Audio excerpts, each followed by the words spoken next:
അടിമുടി അടികിട്ടി നിൽക്കുകയാണ് പിണറായി വിജയൻ. ആമയിഴഞ്ചാൻ തോട്ടിലെ പ്രശ്നം തലയ്ക്ക് മുകളിൽ വാളായി നിൽക്കുകയാണ്. ഇതിന്റെ കൂട്ടത്തിൽ മുഖ്യന്റെ മൂട്ടിലിട്ട് പൊട്ടിച്ചിരിക്കുകയാണ് തോമസ് ഐസക്. അല്ലെങ്കിലും അടുത്ത കാലത്തായി മുഖ്യമന്ത്രിയെ കുടുക്കാനുള്ള സകല പണികളും തോമസ് ഐസക് ഉണ്ടാക്കി വെക്കാറുണ്ട്.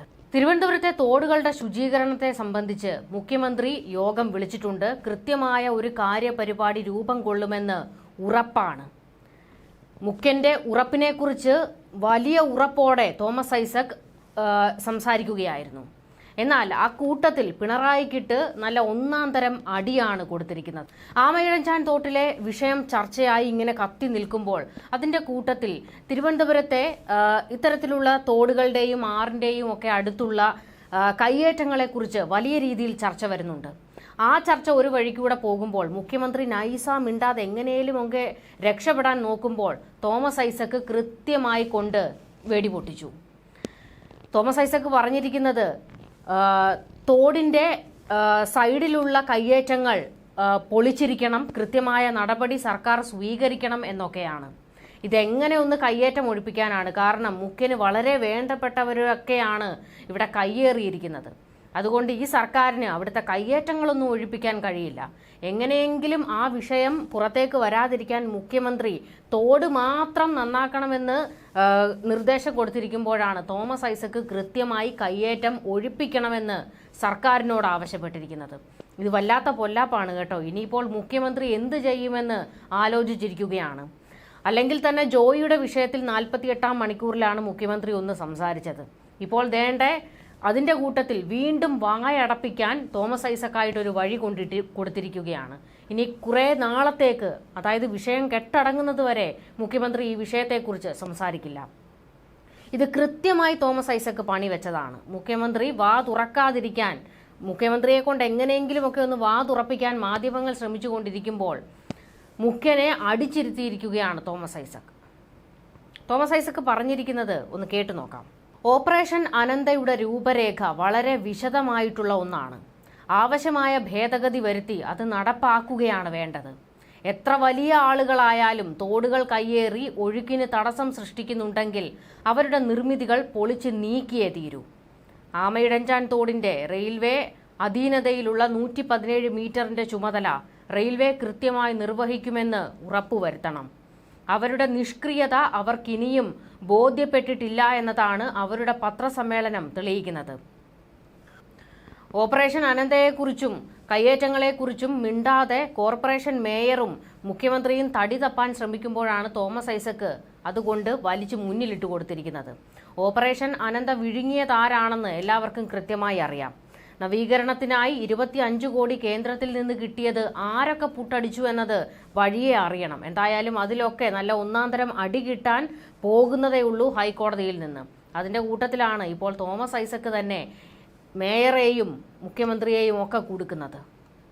ബാക്കിയുണ്ട് തോമസ് ഐസക്കിന്റെ വിശദീകരണം. തോടെങ്ങനെ വൃത്തിയാക്കാം എന്നതിനെക്കുറിച്ചല്ല ഈ കുറിപ്പ്. വൃത്തിയാക്കിയ തോടുകൾ വൃത്തിയായി തുടരുമെന്ന് എങ്ങനെ ഉറപ്പാക്കാം എന്നതാണ് യഥാർത്ഥ വെല്ലുവിളി. ഇതിന് സാങ്കേതിക വിദ്യ അല്ല തടസ്സം. ജനങ്ങളെ ബോധവൽക്കരിക്കുകയും അണിനിരത്തുകയുമാണ് ചെയ്യേണ്ടത്. തോട് തങ്ങളുടേതാണെന്ന ഉടമസ്ഥ ബോധം ജനങ്ങൾക്കുണ്ടാക്കണം.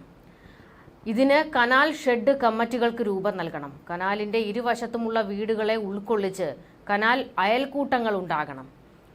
1-2 കുടുംബശ്രീ അയൽക്കൂട്ടങ്ങളുടെ എലുകയിലെ എല്ലാ വീടുകളും അടങ്ങുന്നതാകും ഈ അയൽക്കൂട്ടങ്ങൾ.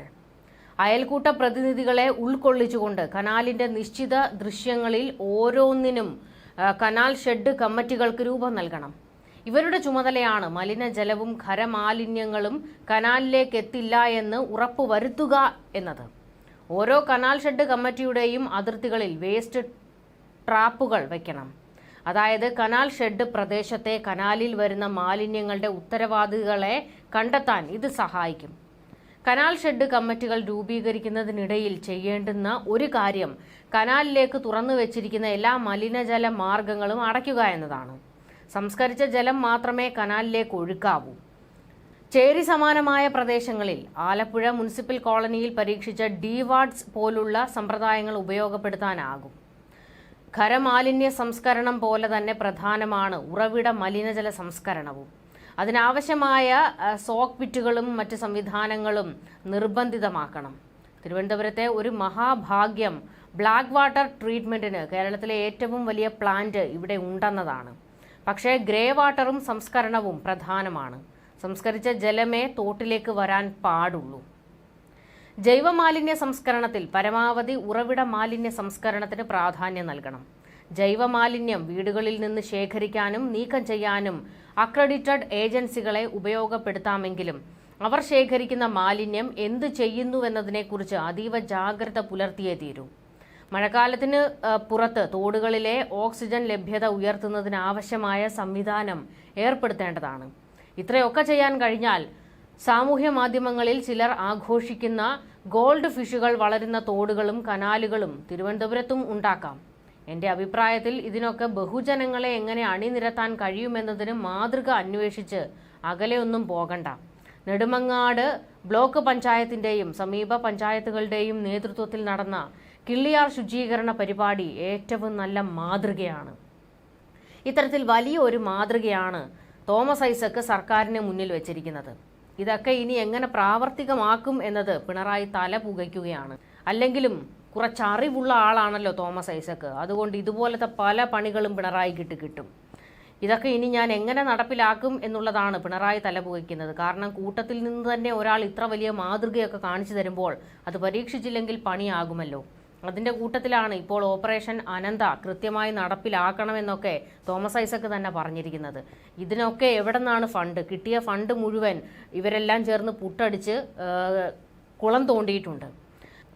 എന്തായാലും അങ്ങനെ ഇപ്പോൾ തോമസ് ഐസക് തന്നെ ഓപ്പറേഷൻ അനന്തയും കയ്യേറ്റങ്ങളും ചർച്ചയാക്കിയിരിക്കുകയാണ്. പിണറായിക്ക് സംതൃപ്തിയായി. ഇനി ഇതിലൊക്കെ എങ്ങനെ മറുപടി പറയണമെന്ന് ആലോചിച്ച് വട്ടെടുത്തിരിക്കുകയാണ് പിണറായിക്ക്. ഇത് മാത്രമല്ല, വീണ്ടും ചില ഉറപ്പുകളൊക്കെ സർക്കാർ കൊടുക്കണമെന്നാണ് തോമസ് ഐസക് ആവശ്യപ്പെടുന്നത്. മരണപ്പെട്ട ശുചീകരണ തൊഴിലാളിയുടെ കുടുംബത്തെ കേരള സർക്കാർ കൈവിടില്ല എന്നുറപ്പാണ്. പക്ഷേ റെയിൽവേക്ക് തങ്ങളുടെ ഉത്തരവാദിത്തത്തിൽ നിന്ന് ഒഴിഞ്ഞുമാറാനാകില്ല. റെയിൽവേയുടെ കോൺട്രാക്ടറാണ്. യാതൊരു മുൻകരുതലുകളോ പരിരക്ഷയോ ഇല്ലാതെ ആമയിഴഞ്ചാൻ തോട്ടിൽ റെയിൽവേയുടെ ഉടമസ്ഥതയിലുള്ള ഭാഗത്ത് ശുചീകരണത്തിന് തൊഴിലാളികളെ നിയോഗിച്ചത്. എന്നിട്ടിപ്പോൾ കൈമലർത്തുകയാണ്. കേന്ദ്ര സർക്കാരിന്റെ അനാസ്ഥയെ തുറന്നു കാണിക്കാനല്ല കോൺഗ്രസിന് താൽപര്യം. കോർപ്പറേഷനെ പ്രതിക്കൂട്ടിലാക്കാനാണ് വ്യഗ്രത. ഈ ദുരന്തത്തിൽ നിന്ന് ഒട്ടേറെ പാഠങ്ങൾ പഠിക്കാനുണ്ട്. മാൻഹോളും മറ്റും ശുചീകരിക്കുന്നതിന് ജെൻഡോബോട്ടിക്സിന്റെ യന്ത്രങ്ങൾ ലഭ്യമാണ്.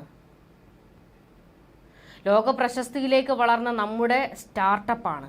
പക്ഷേ നമ്മൾ എത്രമാത്രം ഈ സാധ്യത പ്രയോജനപ്പെടുത്തിയിട്ടുണ്ട് എന്നും തോമസ് ഐസക് ചോദിക്കുകയാണ്.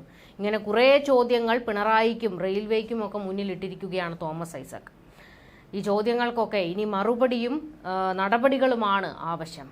എന്തായാലും കൂട്ടത്തിൽ നിന്ന് തന്നെ ഒരാളെങ്കിലും പരിഹാര മാർഗങ്ങളൊക്കെ പറഞ്ഞു തന്ന സ്ഥിതിക്ക് പിണറായി ഇതൊക്കെ ഒന്ന് നടപ്പിലാക്കേണ്ടതാണ്. ന്യൂസ് ഡെസ്ക് മലയാളി വാർത്ത ഇൻസൈഡ്.